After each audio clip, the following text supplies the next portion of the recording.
We're going to go to Ron Paul, Fed taking the unprecedented step of promising to keep interest rates near zero for at least 2 more years.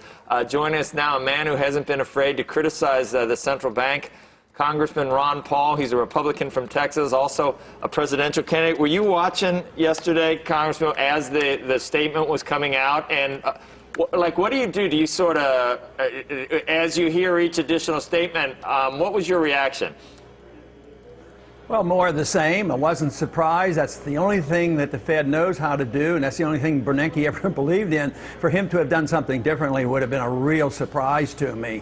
But the results of what he said wasn't a surprise at all. I mean, it's just further devaluation of the currency, and that is why gold prices went up. Actually, gold prices don't go up. It's just that the dollar goes down, and people are anticipating the dollar is going to continue to lose its value, so we can anticipate that there's going to be a lot of price inflation down the road. I mean, it is, at this point, is it parabolic yet in gold in your view? I know you're not, obviously you're not a gold investor, but when it moves $60 day in and day out and everything seems to be going in its favor, I mean, do you think that it can go to $2,000, $3,000?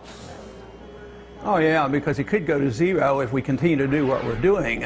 Because the bubble that I'm concerned about, I don't think gold is what you would call a bubble. I think the bubble is in the price of bonds. I mean, how could anybody have this much trust in the bonds and buy a 30-year bond and earn the interest rates they're making? That's where the big bubble is. But I think what's happening today, and why I see this as such a serious thing, is that I think what we're dealing with is the end of the dollar reserve standard, and that's a worldwide phenomenon. It's not just for the United States. Just think how many dollars we've exported, how many people hold dollars.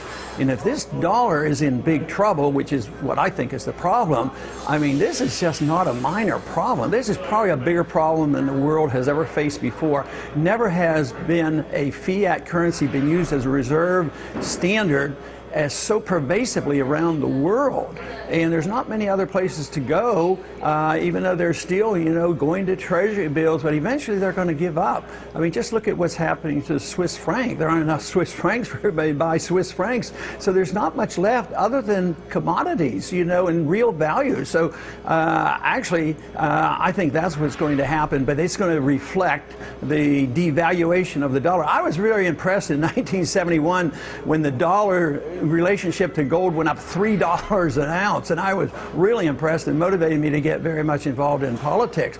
So you can imagine what I think about 1/1700th of an ounce of gold is a dollar.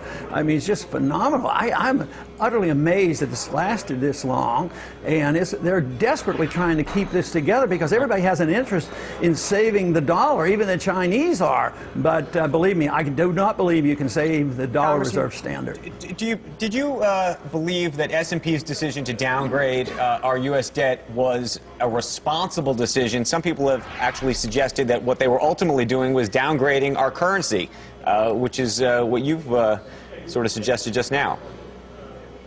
Is happening In some ways, I think it's irrelevant. The markets are much more powerful. They'll downgrade whatever they need to.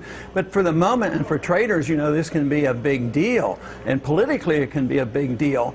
But if one announcement like that from somebody like Standard & Poor's that didn't have any idea what was going on with Fannie Mae and Freddie Mac can change things. So if that announcement pushes the dollar down and causes some chaos in the stock market, they were destined to do that anyway. So those are just excuses. So I don't think an announcement, although in a very short time in a day-to-day trading has a significance, that doesn't change things. What if they made this announcement and the dollar was as good as gold and everything was hunky-dory? Those announcements would have no meaning. So I think they're just sort of trying to catch up with the market. I mean, I cannot believe people would have high rating for any of this paper money and paper bonds long term when it earns no interest. It's so distorted, and then they decide that all we have to do is set up a committee of 12 and we're going to come come up with so-called cuts, which aren't cuts. There are no cuts that anybody's proposing, so no wonder why people are negative. But what I worry about the most is the consequence of currency destruction is violence. And boy, every day there's more and more violence, whether it's in London, demonstrations in Israel, all around the world, revolutions going on. And this is all related to sometimes prices of food going up. And this is all related to this fictitious notion about what money is and what it should be.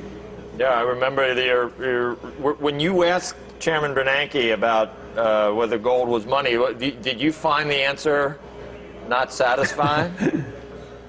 Well, it was sort of a silly answer. I mean, he can't repeal 3,000 or 4,000 years of history. Money has to come out of the marketplace, as von Mises taught. He says you can't create money out of thin air.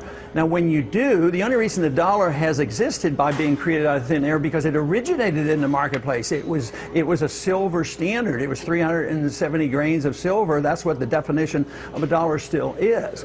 So you can't do this. So for him to say he can repeal it by saying, "No, gold is just a regular asset, and we hang on to it just because of tradition."